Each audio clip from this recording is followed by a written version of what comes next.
Several years ago, in my senior year of high school, my stepfather made a very bad decision.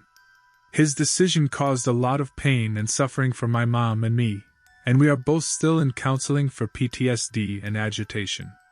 For a little context, my parents divorced when I was 7 years old. I'm also a woman, if that matters to anyone. I was used to them dating other people, and was actually very happy for my mom when she told me she had met someone new. That's how it was until I met him. As soon as I met this guy, let's call him Don, I got a terrible feeling. Don was originally from Florida and had moved to Kentucky right before I met my mom, leaving his ex-wife and son behind. He was a weirdo in every sense of the word, always trying to start an argument over little things or going shirtless with his weird nipple rings while my friends were visiting. Even though he was weird, he never threatened or insulted me or my mom.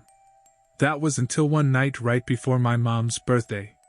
This, for some reason, really pissed Don off and he jumped out of the house without her. I left shortly after I came back about 4 or 5 hours later and Don hadn't come home yet. My mom acted very strange and nervous when I asked about him, and just sent me to bed. When I was asleep, my mom woke me up screaming my name. Obviously, I was disoriented. I fumbled for my phone, thinking I had overslept and was late for school. When I checked the time, it was almost midnight. My mom yelled my name again, told me to close the door and call 911. That's when it all started to go downhill. I started to freak out and jumped up to slam the door shut and lock it. As I was doing so, 3 gunshots rang out through my bedroom door, nearly hitting me. I grabbed my phone, jumped to the other side of the bed and lay on the floor, hoping to avoid more bullets. I barely had time to dial my address and let her know that someone was trying to kill me before I heard my mom's last scream and then 2 more shots rang out. Everything around me went silent, and I got the horrible feeling that someone had just killed my mom. I got up off the floor when I heard a man start throwing himself at my door, trying to break it down.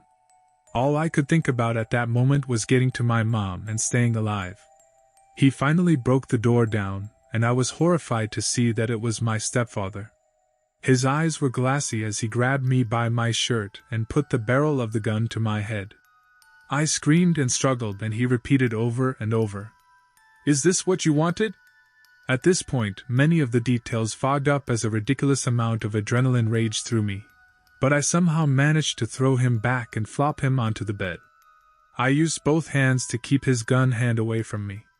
We struggled like that for a while until my mom walked in. She had a gunshot wound to her neck and stomach and was lying across the gun ordering me to run. I ran out the front door into the street to the neighbors in hysterics. I scared them half to death, but I managed to dial 911 and tell them exactly what happened. When I was at the neighbor's house, my mother was still in my room with my stepfather. According to her, at this point she became very weak from blood loss and rolled off of him onto the floor. She asked why he was doing that, and he just put the gun in her mouth. She took the opportunity and ran out the front door right into the hands of a police officer. The police ended up confronting Don when he barricaded himself inside. He made the mistake of pointing a gun at them, and they shot off half of his penis, which was a little revenge, and then arrested him. He is now serving 45 years in prison, and to this day he has not given any reason why he chose to do this to us. Frankly, I don't care. My mom and I survived it, and have become much closer because of it. We have matching tattoos that say strength comes from the madness. We survive. My mother's first husband, Jim, was a jerk. I was only 10 years old when they met at church. She was a new single mom in town, and he was the boyishly handsome drummer in the worship band at church. And they struck up a relationship. He wasn't exactly her type, but I think she liked him because he was a nice, quiet, good guy. He had a steady job. He knew how to fix things. And he was at least making an effort to get involved with me. Also, he was born and raised in a small town. We lived there and were friends or relatives to just about everyone. All in all, he was a good candidate for a husband. And then the trouble started. Jim was an alcoholic when he started courting my mom. The drinking wasn't a problem. He was frank with her about his condition, but was not in the habit of drinking and made it clear that it was no longer a part of his life. Things changed after the wedding. Apparently the stresses of married life are just too much for a sober person. I've met many alcoholics in my life, most of them relatives of mine, and it's a special horror that grips you as a child when you suddenly realize you're stuck with someone else. I know that alcoholics are not inherently bad people, but Jim was a lousy alcoholic. This outgoing, nice guy turned into a raging jerk after just a few beers, and whenever he decided to have a drink, he made an event out of it. Usually he would break out of the house after an argument with his mother and drift off into the night, not to be heard from for days. Eventually he would be discovered across town at his mother's house, half naked and smeared by the fish pond, carrying a case of cheap beer and rotting into town on a lawnmower. Upon his return, he would feign remorse, call himself a scumbag, and beg forgiveness. Not just from us, but from the Almighty. The thing that always annoyed me about Jim was that he always thought it was necessary to involve God. If we gathered as a family to discuss his behavior, he insisted on praying first, every time he needed to explain himself. He would mention that he had talked to God about the matter beforehand. In Jim's eyes, God was not a savior, a beacon of hope, or even a crutch. God was an advocate for whatever business Jim was involved in. God would be on his side and get him out. But not only that, and that's what I truly believe. He seemed to only talk about God's mercy and forgiveness, when really it was Mom and I who needed it. As if mentioning God's love would soften our struggling hearts. As if suddenly we would remember that we were Christians and that good Christians don't get mad at their husbands. For a while this strategy did work, but soon the novelty wore off. He occasionally went to AA meetings and returned home insisting he was enlightened, reborn, or on his way to queen status, but never attended often enough to get results. Their marriage lasted 7 stressful years, punctuated every few months by stressful breakdowns followed by empty promises. My mother tried to play the Christian wife for a long time, but eventually gave up and moved on to full-blown resentment. Their fights were never physical, but they were ugly. Sometimes they would get so loud that I was afraid someone would hit. Eventually my mother ended her relationship with him. The divorce was quick and quiet. I think by then they just got tired of each other, and were relieved to part ways. She took the house. He took the Chevy Trailblazer, and that was the end of it. My mom recovered virtually overnight, and was happy to start her life over again. A few months after the divorce, we found out that Jim had remarried. Cindy was our church friend and we had been close for years. It was no secret, though, that she had always had a thing for Jim. Cindy had never been married, hardly even dated, and here she had found the guy of her dreams. That's what she thought. We couldn't help but be happy for her. As for Jim, Mom and I decided to be optimistic. Maybe he had really cleaned up his act if he could hook up with a nice, sweet woman like Cindy. A few years go by. By this time, I'm already in college and my mom is living with her new man in another city. It's been at least a year since we moved back to our small town and haven't talked to anyone there. One day I get a text from a high school friend. "Have you heard from Jim?" I asked her to continue, already rolling my eyes at what it could be. As she began to tell me what had happened, my smugness was replaced with horror. Jim and Cindy had been having problems for a long time, supposedly over money. The incident started when Cindy came to Jim's trailer. Apparently, she had recently moved and was returning to pick up some things. Cindy's 22-year-old niece came along with her to help. Jim stated that he was going to rehab, so they were surprised when they entered the house and saw him sitting drinking on the couch. The couple began to argue, causing the women to leave the house and drive away, drunk and furious. Jim jumped in his truck and rushed after them at full speed. He caught up with them and crashed into Cindy's car, hitting it so hard that it flipped over and rolled down the road. Realizing what he had just done, Jim backed off and ran in the other direction to get away. Cindy was in critical condition for several days before she was finally deemed stable. It was very unfortunate, although her niece died instantly. Jim was found hiding on a farm a few hours after the accident, and was quickly charged with murder, DUI, and fleeing the scene. On top of everything else, the golden boy of the town had just sunk into complete shit, and even Christ couldn't get him out of that shit. This story is horrible and upsetting for many reasons, not the least of which is that 2 innocent women were so viciously assaulted by this drunken idiot, and that they all happened to be people I personally knew. But one thing still stuck with me.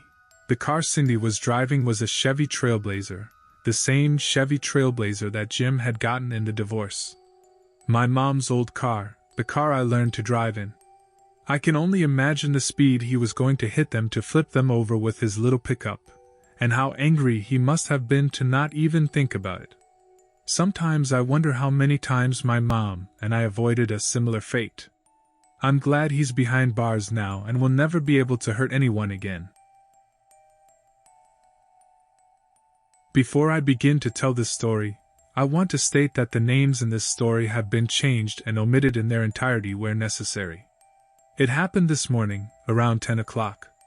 I work full-time and am a full-time student, so I have very little time under normal circumstances.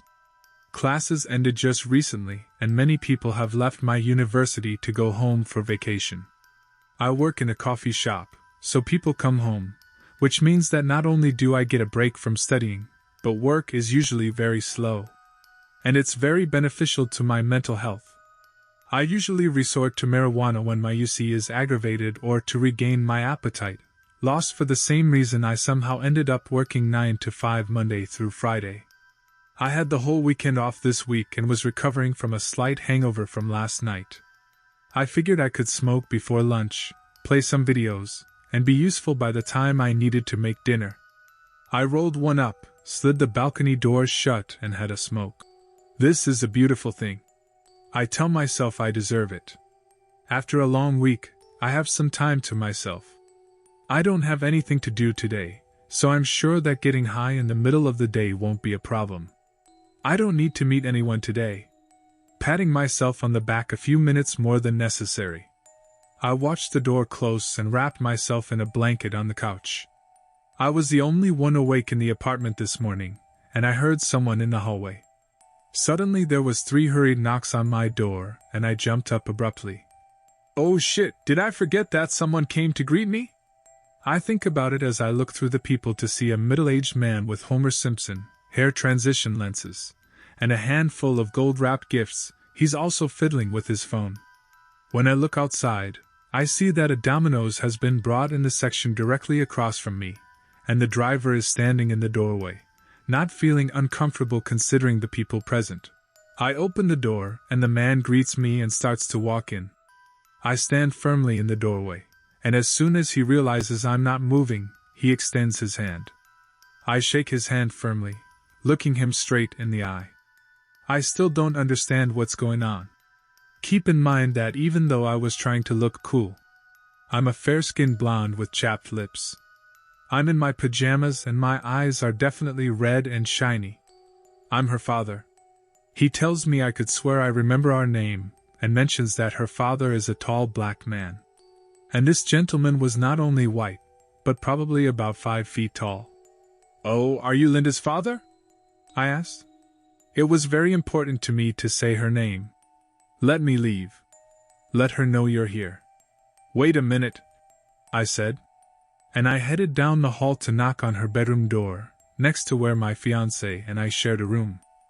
I knock and say she has a visitor, and by the time I knock, he's already standing right behind me, still fiddling with his phone and holding presents. Now I have to awkwardly slip past him into my own apartment, but I decide to leave them where they are. He seemed unabashedly happy that he was here to visit his daughter, so I went back into the living room before I could even lie down. Down the hall, I realized it was Jane's father. This guy didn't come from my roommate. He's either lost or actively trying to look into our apartment. For whatever reason, I thought to myself. I stood up abruptly and walked down the hallway, half tripping over things as I sit on the 8-ball at this point. When I saw him take hold of the doorknob to my bedroom where my fiancé sleeps, I made a little noise, which is usually out of character for me. However, I am high on my last day off, and here is a stranger with too many red flags about to walk in on the love of my life. So I tell him he's in the wrong department. When I tell him this, he must be dialing a number on his phone while talking to my roommate, because he brings the phone up to his face and says, "I'm right here, baby," and tries to ignore me. I repeated a little louder, and he asked where she was. "Department 14. I'll show you the door," replied I. The pizza delivery guy was still standing in the doorway when I sent him out, and Terry was on the phone asking which of the floors she was on. Then I realized that all of this had happened within about 2 minutes. The pizza delivery guy and I exchanged looks of solidarity as I walked to my door. My roommate came out, and we chatted about how freaking weird it was, and she's laughing and I somehow handled it really well. I logged into the PlayStation to tell this story to one of my mates over a few Overwatch matches. This is where things get interesting. Around 2 p.m., my fiancé wakes up. We both had a long night. I'd only had a couple drinks, thanks to my UC and IBS keeping me from going full blast. But my fiancé had gotten drunk before bed and was suffering from a severe hangover. By this point, I was sobered up and mostly over it all, having had time to take a nap, and I thought it was a dream. I mentioned in passing that a man had come to visit, and she said it had woken her up. She remembered hearing someone's familiar voice in the apartment. I explained the whole story to her, and she asked what he looked like. It may be pure coincidence, but I believe that about a month ago, while I was at work and she was between classes, a man matching the description right down to the transitional lenses started banging on the door asking her to open it. Unfortunately, I've forgotten the exact details of that encounter, and she's sleeping next to me right now, so I can't ask and wake her up. But he seems to keep thinking, reasoning that she's a stranger, or he's just trying to get a tour of our fully furnished unit without a guide. Whenever I think about it, it leaves a bad taste in my mouth. Mostly I just want to talk it out. But Terry, let's not see each other again. Otherwise, you'll get a better view of our apartment than you'd like. My stepfather molested me, and when my mom found out, she kicked him out and turned him in to the police. And we moved to a different house, but in the same suburb as before. He was acquitted in court, even though he was guilty. But I'm sure he was told to stay away from me, if not by the wall then by my mom. One day, maybe 6 months after all the court drama, I was 13 or 14 and I had my first boyfriend. He didn't know about my past because we had just met, and I didn't want to be that spoiled girl. My mom was at work that day. I was sitting in my new house with my new boyfriend. It was his first visit to my house and everything was going well. Suddenly the doorbell rang and I ran to open it.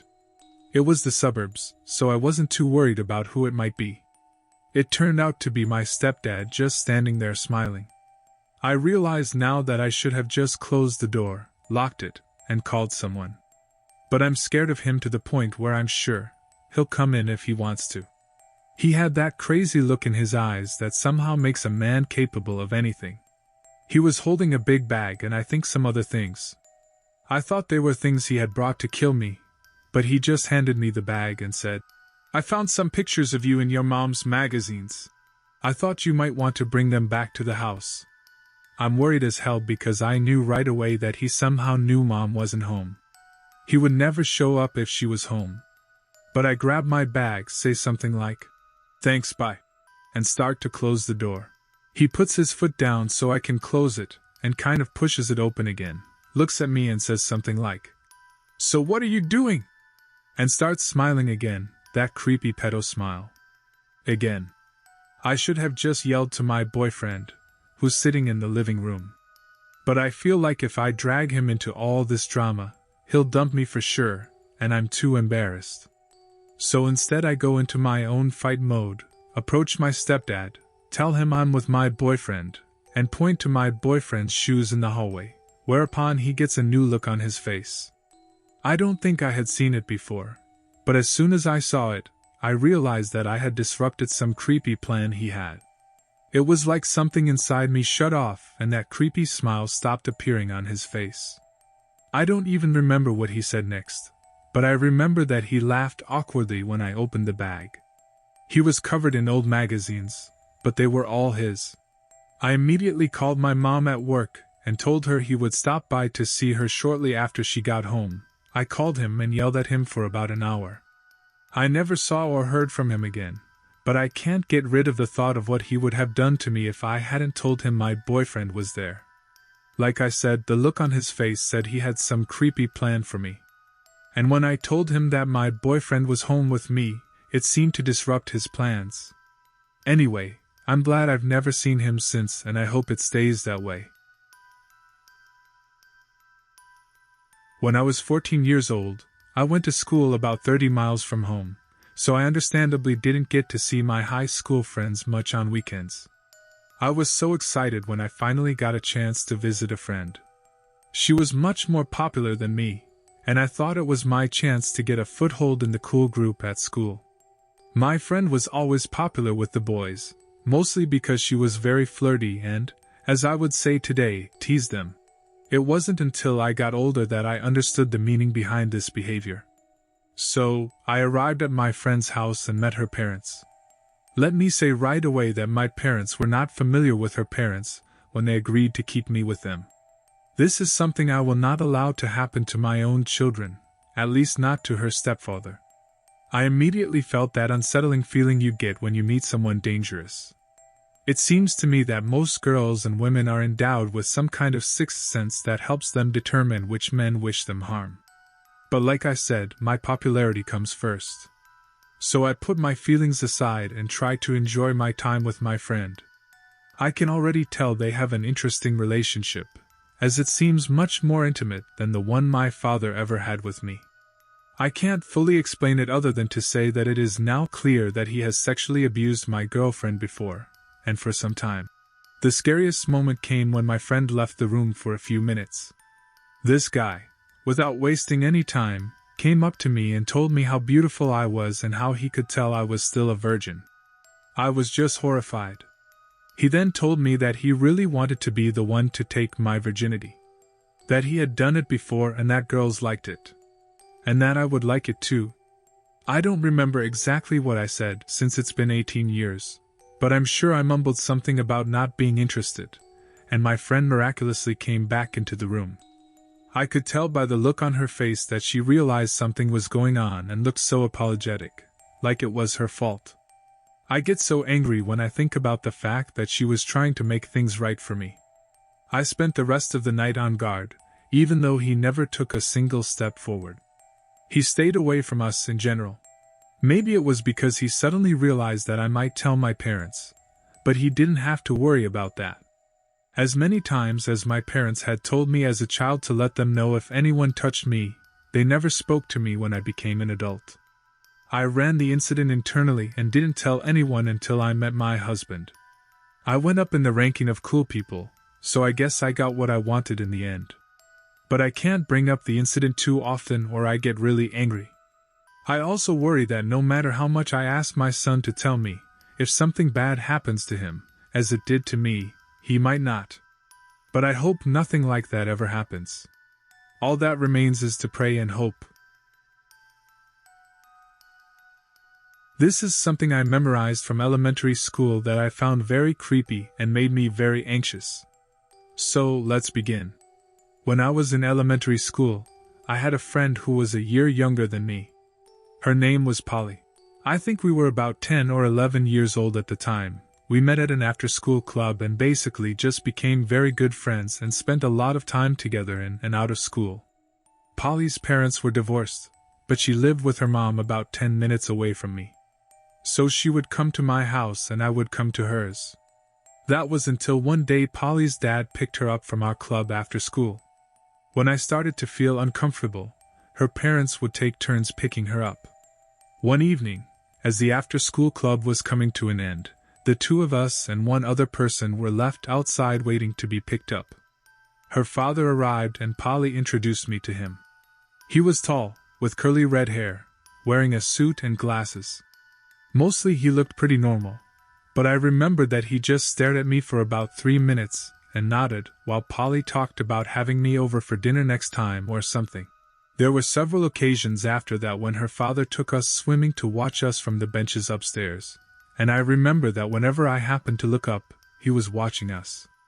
Though it would be easy to say he was just watching us. But honestly, this guy wasn't even smiling. He was just staring. And it was unnerving, to say the least. Another time he invited us to a barbecue, and whenever I caught his eye, it was like he was trying to get a glimpse of me, and it made me uncomfortable. One night when we were at our after-school club, I decided to ask what her parents thought of me. I got a twitch of excitement when she told me that she had asked her dad if I could stay at his house for the night. And he said something like, "Of course she's a nice girl. She's very pretty." Then Polly asked, "Do you like her daddy?" And she said her dad turned away and didn't say anything. Whenever I think of that now, more than 10 years later, I think about how strange it would be for a child to ask her father a question like that. So I don't know if she made it up or not. Anyway, after that incident I tried to distance myself from her, but I still noticed her father looking at me whenever he picked her up. I ignored it, and eventually transferred to another school. But when I think about it, I still get goosebumps. When I was 7 to 9 years old, my mom had just started to let me walk to school on my own, because you only had to walk up the road for 2 turns. And there I was. It was pretty much the same route, regardless of whether I was going left or right from my house. I usually went left, down the main road past our house, but after a few weeks I decided to go right since that's where our class was supposed to play during lessons and lunch. The right route led to the house of one of my friends, where I would spend 5 to 10 minutes in the mornings before we walked down the small hill to school together. Important information. I would wait downstairs with his mom while he and his little brother got ready for school, which usually took them 5 to 10 minutes. After about 2 or 3 months, his mom started acting very strange towards me. Every time we would meet, she would get closer and closer to me, which at first glance doesn't seem that strange. Eventually she made me sit in their living room and talk to her about myself, but very personal details. Like whether my mom and dad leave me alone, whether I ever thought about sexual relations, whether I masturbated, etc. These things used to stump me because I was too naive. That's why I always answered, "I don't know." I never really thought about it. After a while, she started touching my thighs, and then asked if I needed a nap, sleep, and so on. She also kept saying something like, "My husband will be home soon," sometimes once and sometimes several times. The only person who knows about this to date is my partner, and I have never told my parents or anyone else. For all I knew, maybe I shouldn't have told anyone because she was an adult. Adults are superior to everyone else. They know everything better than anyone else, and can do what they want. That's what my young mind believed when I was younger. And considering I'd only known her for a few months before all of this happened, I didn't think anything of it until I grew up and experienced something worse. I've had this in the bag for a while now, and it feels good to bring it to the surface. I really hope she never addressed this kind of crap with any other kids besides me.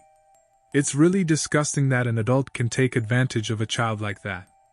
I really hope I never run into her again. My mom was married to this guy for 6 years before she finally got sick of his behavior. I think I was about 9 when it happened. My brother was 4 or 5 at the time. He was a pretty nice guy until they got married. He was a serious control freak and a bully. He bullied me and my brother, so to speak, and treated his own son like he couldn't do anything wrong.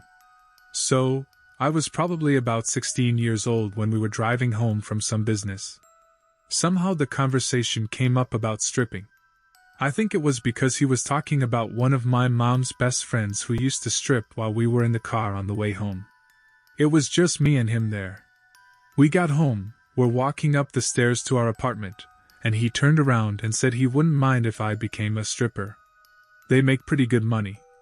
Other times, I guess it doesn't have to be so creepy. One night he got drunk out of his mind, and the next morning my mom and I noticed his truck wasn't parked the same way as the night before. I was 16, soon to be 17. They found some girl's panties in it, and this dude had the nerve to buy me some. I don't drive. I don't have a license. I'd ask someone to come pick me up. 3. We lived on the second floor, and he slept in the living room that night. And 4. Why the hell wasn't I wearing my underwear? Needless to say, their relationship didn't last long.